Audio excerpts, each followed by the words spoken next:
এক ভদ্রমহিলার ইচ্ছা হল রূপাকে কিভাবে বিশুদ্ধ বানানো হয় তা দেখার। তিনি এক স্বর্ণকারের কাছে গেলেন। তিনি দেখলেন স্বর্ণকার আগুনের ধারে বসে হাতে একটা রূপোর টুকরো ধরে আগুনে পোড়াচ্ছেন।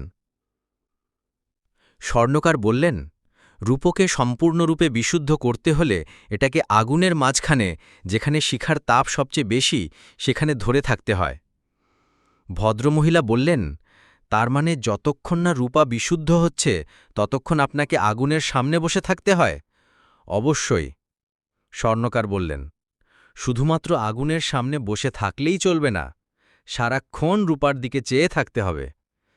মহিলা কিছুক্ষণ চুপ থেকে বললেন, আপনি বুঝবেন কিভাবে যে রূপা পুরোপুরি বিশুদ্ধ হয়ে গেছে?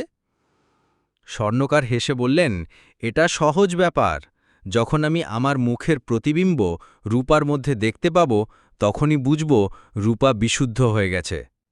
শিক্ষা: যখন আপনি দেখবেন খুব কষ্টে আছেন, মনে রাখবেন ঈশ্বর আপনার দিকে চেয়ে বসে আছেন। যখনই তিনি তার মুখ আপনার মধ্যে দেখতে পাবেন,